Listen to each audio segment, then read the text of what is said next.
Hey, this is Jim Toscano here with Rhythm Magazine, and today I'm talking to Dave Weckl from his studio in California, from my studio in New York, and we're going to be talking about everything drumming and tech and drum technology for education and live streaming and all that fun stuff in this age of COVID.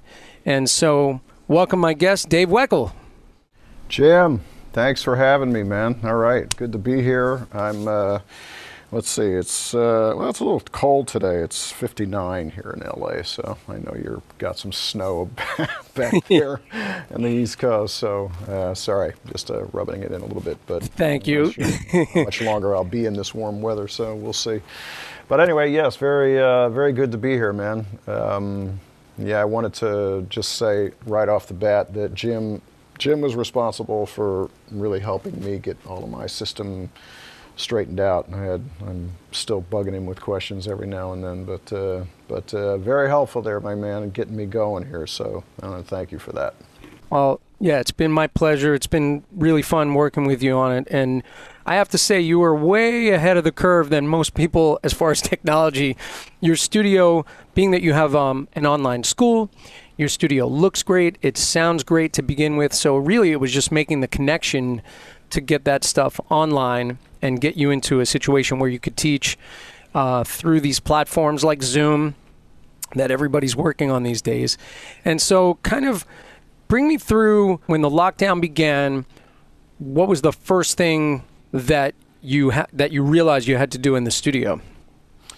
Well, yeah, I mean, it became apparent, I think, for all of us, you know, in the situation that we had to get creative and you know, think about how to do different things that we, you know, want to do, but, you know, haven't really been in a position to be able to do them. For me, I was always on tour so much, and then I would come home and we'd film for the online school, but, you know, like the one-on-one lesson thing, group classes, that type of thing had never really happened for me online, certainly, and I had always shied away from it. I'd been wanting to do it for a while, actually, but I always shied away from it because of the audio aspect, you know, and I never understood how it would be beneficial for the student or, you know, or workable for me, because I didn't know how to do it at all. So, you know, when I do the online school, of course, you know, we have multiple cameras set up. I have my audio coming through my Pro Tools system, you know, that basically is kind of set up like a record, you know, what I do for a recording. So the audio is pristine when we're in control of it, but obviously when we're dealing with trying to shoot that out across the internet, I just started shooting a bunch of emails around, you know, in March when I realized it's like, okay, I'm going to get this going now. I have no idea what to do. So Dom Famularo was one of the guys that I shot a mail to, because of course Dom is one of the premier instructors and he's been doing this online, you know, for a long time. And he said, oh yeah, I have no idea what I'm doing either. Call Jim. So that's how we got hooked up. And and I was like, yeah, Jim, you know, what do I do here? What's the gear? What do I need to invest in to, you know, get all the cameras working, that I can be in control of it, and how do I get the audio and blah, blah, blah. So, yeah, that's where it all started. That's, you know, and kind of took it from there with your advice on gear. You know, the Roland switcher became an integral part of the system. You know, for me, I have the ability to, you know, to get tight with the hands. You know, I've got the overhead shot. You know, I got another camera over there. And, you know, it's great with this camera, with this switcher, because you can have the P and PIP, picture-in-picture type of thing. I also have another kind of little mini switcher that I'm using as a sub switcher that I plug in, that I go back and forth from the side camera for the sticks to the feet as well, and it makes a difference now. Photography was kind of a hobby of mine for a long time.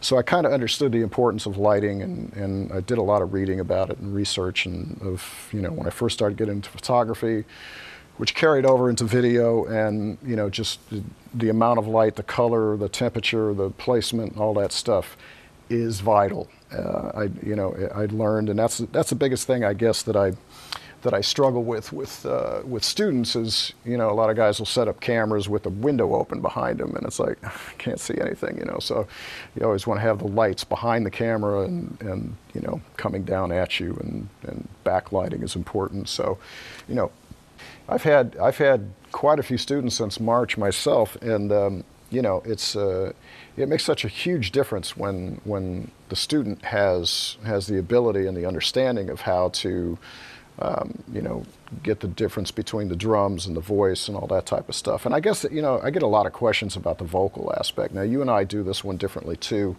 because I stick with my in-ear system that's coming from Pro Tools. So I'm monitoring everything through Pro Tools, and the computer, in order to hear you, I've got that rerouted back into 2 inputs of Pro Tools. So that's how I do that, and I use the SHURE in-ears, and I use a SHURE lavalier that is also going into Pro Tools and I use their little pack here that I can, I could just shut it off, before I hit anything, because obviously it'll blow it out of the water.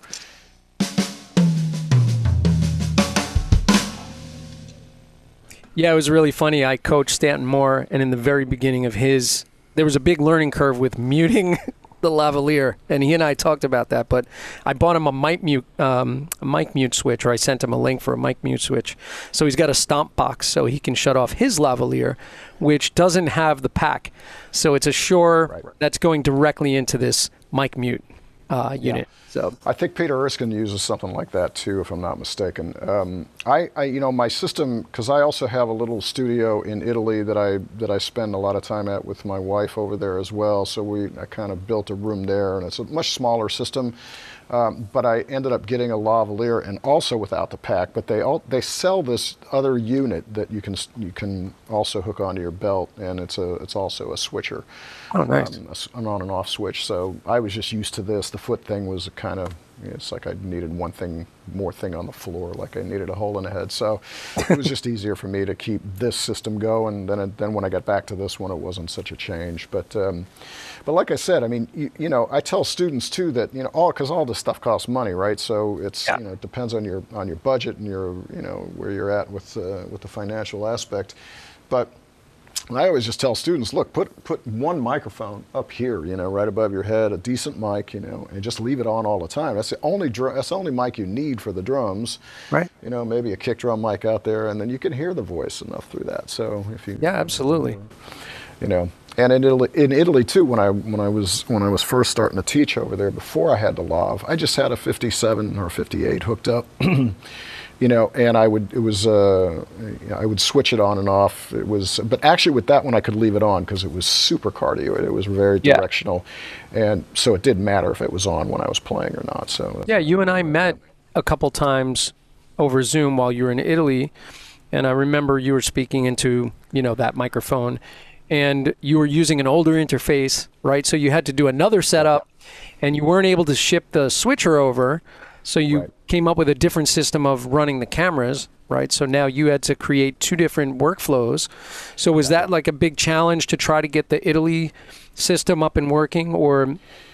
Yeah, well, once I got there, because with the whole COVID thing, I wasn't planning on staying as long as I did, because it just and then the fires were happening out here in California. It's like, I don't want to go back to California. I just kept staying. I was just hanging out with my wife anyway. We were having a great time. So,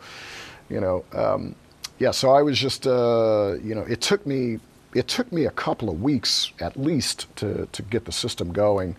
The biggest problem for me over there is, I told you, was the internet connection was just not strong enough. So I know, I was busting your chops that time we met. I'm going like, I'm getting a 950 upload speed. What are you getting? That was like 10. Yeah. But yeah, I mean, even here in my region, in this neighborhood in California, I'm only getting 36 to 40 up maximum, but it's enough, generally enough. That's generally good. But anyway, I kind of worked it out over there with a personal hotspot thing, and now we have another system that I haven't tested yet. That's a radio bridge, they call it. It's basically our own satellite dish straight to the tower, and it's our own system, so we're supposed to get better stuff, but I got to go back there to test that at some point. Right. But yeah, the switcher, what I did bring, it was just a really kind of a stupid thing on my part that I didn't just pack up the Roland and bring it, because had I known I was going to stay there that long, I certainly would have. Right. But I brought my little, this is an AVMTON, Avamton, let's say that. Right. But it's a little, it's a little 3-channel switcher that actually, it actually has a little remote, that I can change it. There's a big delay in the change. It's not it's not instantaneous. But I was able to have two decent camera angles, and that's kind of what I went with. Or 3 actually. I had the foot, I had the side, and I had one over here. So and this thing was less than $100. I mean, I think it was like $50 even. This switcher. Yeah, I got some of those over here. Look, these little just generic HDMI switch. Oh, I bought one of those too. Yeah. Yeah. Well, I didn't get a switcher. Well. I actually bought I had a splitter so that I could run multiple monitors off of one HDMI feed, because that was my big problem. It didn't have the ability. See, originally I took my Zoom Q8 that I have up here above the kit. I use their camera for that, and I use all the Q2Ns for the foot and the side. Right. So I took this thinking, oh, it's got XLR inputs, so I'll just do what I did with the JVC. I'll take my sends out of Pro Tools and go in there. But what I forgot about was when I switched the camera, it takes the audio away from the one you're switching and it converts it to the one that you're not. So that's the beauty of having a switcher that's dedicated, that you could control which camera, or if any camera at all, sees the audio. And so that was a huge thing. Yeah, it definitely took some jumping through hoops, and I had to spend some money there too. But how do you think Freddie Gruber would have dealt with this if suddenly he had to teach online with students? Man, no. No, I could not. Oh God, that's a funny vision, I have to say, because a lot of Freddie's lessons were, I would come over, in the first lessons especially, until I started bringing him to my house to do the lessons, which was way more productive. I would go over there and I'd sit with him for an hour while he finished eating, and then we'd spend another hour talking about Buddy Rich and other stories, and then maybe by hour 3 or 4 we'd get to doing some lessons, So no, structure wasn't one of Freddie's strong points, so I don't think that would have worked out so well. What do you think is the one positive that came out of this whole situation? Suddenly you're forced, you're not out touring. There's plenty of things we could probably complain about, but what do you think is one positive really that came out of suddenly a lockdown and then boom, now figure it out? Yeah, well, I think, there's 2 ways to handle anything like, this type of situation where you're forced into a different, scenario. And you can either fight it, and struggle with it, be depressed about it, drink a lot, and whatever, everybody wants to do to medicate. Or you could just take the other side of it and say, okay, look, this is not going to last forever. It just isn't, It's going to come to an end. So I know for me, I'm always bitching and complaining when I'm on the road. I got no time to practice. I got no time to do this. I got no time to do that. So now that I'm not on tour, and it was funny. I was just looking at my calendar last year, of trying to find something when I bought a fridge or something. I don't remember. It was because I'm selling this stuff. It's and I was like looking at my calendar, going, because I got all the tour dates in there, and it's just thick, it's full. There had to be 180 to 200 entries in there last year, whatever it was, and this year it's empty. It's like there's no blue lines in my calendar this year, and I'm like, wow, man, this is really different. But like I said, you take the situation and do what you got to do with it. So that's why I just got completely proactive immediately, because I knew I had to jump on it. I had to survive. I had to keep busy. I had to do stuff. So, you know, so not only with the teaching thing, but also for recording tracks, my own online school, you know, and just getting involved, you know, doing things with, with people, you know, that you know, thankfully, like I said, I'm blessed to have my studio environment here where I can produce this stuff. But I just chose to become part of the positive aspect of it, you know, and try to keep producing stuff, try to keep inspiring people. You know, I've been doing this Saturday morning drum hang for the last 4 or 5 weeks, and it's starting to catch on and get some momentum going, and people just come to hang out, you know. And I was choosing topics for a while. Okay, we'll do a double stroke roll stuff today or whatever it was, you know. And now I'm just like, just come hang. You guys run the course, you know. And it's like an hour. And that's on your YouTube channel, correct? Say again? That's on the YouTube channel, right? Yeah, YouTube and Facebook Live. Yeah, we just do Saturday mornings from 10 to 11 Pacific time. Normally, I'm going to be down and out over the holidays at the beginning of the year for a couple of weeks, but we've been doing this thing, and it's great. It's kind of turned into my gig. It's like I have to keep practicing so that when I get on Saturday, I don't make an ass out of myself. You know, it's like I got to keep playing. You know. Because I've been spending a lot of time at the mixing desk. You know, we're producing and mixing this new Chick Corea Electric Band live record, right? So that we did performances over the last few years, and they've kind of invited me to come in and actually take the lead mix role on these performances. And man, it's a ton of work, because it's a lot of work. So getting everything to gel and bringing in audience, and it's a lot of work. So I've been sitting over there. There we go. Yeah, so that's where I kind of spend a lot of time, you know, with these days. So luckily, I'm getting a good amount of tracks coming in to play to as well. People are hiring for recording, so it gets me on the drums. But having to do this Saturday thing, it's like if I haven't played that day, you know, I was like, uh-oh. I need to go get on the drums, you know what I mean? Because it's very easy to, you know, to sit in front of computers and desks and do that kind of stuff. So, tell me about it. And then keeping active too, you know, physically, you know, working out and just, you know, being, you know, we can't go to gyms now, so I already canceled my gym membership, and you know, and I just do it all at home. I just have gotten into doing it. I take a walk every day for 35 minutes, and, you know, power walk, and you know, just try to keep physically fit to play this instrument, right? Because it is physical. So, yeah.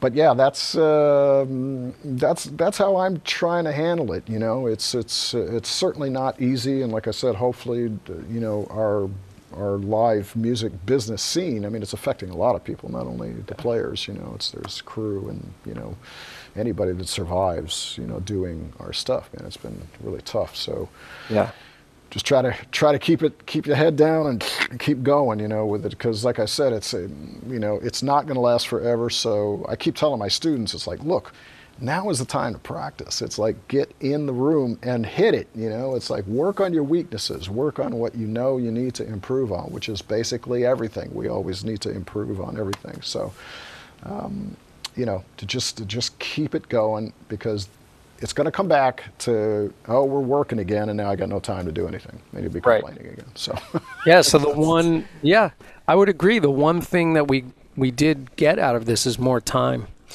Yeah. You know, and those of us that have kind of tried to reinvent how we do things, we're working, thank goodness, right? Yeah. And then we have the time, like you said, to work on our craft, and even, you know, maybe a little more balance in our lives. Like, are you getting into the simulator much lately? Well, it's my Racing Jones, you know, has definitely. I bought a simulator to learn tracks while I was actually doing some racing a couple of years ago, which I have since gotten out of. I just do the track days now for fun. But is the car on, or? No, the car's not gone. No, no, no, no. No, the car's not gone. I'm still doing some track days, but the race car is gone. I'm not doing that anymore. Yeah. I let my mechanic do that. That's nice. Too nuts for no real reason. So, but I can say I did it. It was fun. But yeah, the simulator.